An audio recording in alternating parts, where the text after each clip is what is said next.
வணக்கம்.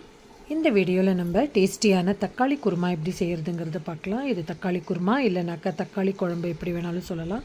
இது வந்து சப்பாத்தி, இட்லி, தோசை, பூரி, பலாவ், பிளெயின் ரைஸ் எல்லாத்துக்கும் ரொம்ப டேஸ்டியாக இருக்கும்.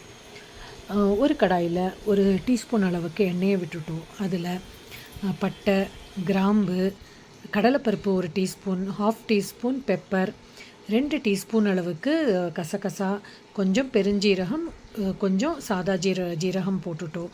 5லேருந்து 6 சிகப்பு மிளகாய் போட்டு அதில் வெங்காயம் 2லேருந்து 3, தக்காளி 2லேருந்து 3, ஒரு கைப்பிடி அளவுக்கு கருவேப்பிலை, ஒரு கைப்பிடி அளவுக்கு தேங்காய், கொஞ்சம் பூண்டு, தனியா பொடி, உப்பு இதெல்லாம் போட்டு 2லேருந்து 3 நிமிஷம் நல்லா வதக்கி ஆறின அப்புறம் மிக்ஸி ஜாரில் ட்ரான்ஸ்ஃபர் பண்ணிட்டோம். நல்லா ஸ்மூத்தாக தண்ணி ஊற்றி நம்ம வந்து ஸ்மூத்தாக அரைச்சி ரெடி பண்ணிக்கலாம். நல்லா ஸ்மூத்தாக அரைச்சப்புறம் அதே கடாயில் 2 டீஸ்பூன் அளவுக்கு எண்ணெயை விட்டுட்டோம்.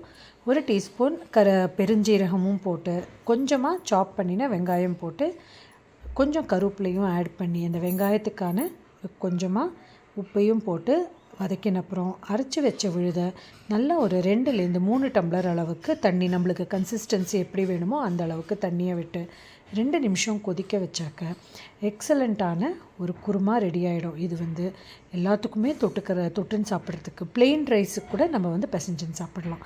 அந்த மாதிரி டேஸ்ட்டில் எக்ஸலண்ட்டாக இருக்கும். ஸோ இது எல்லோரும் ட்ரை பண்ணி பாருங்க. நம்ம நெக்ஸ்ட் வீடியோவில் மீட் பண்ணலாம். தேங்க்யூ.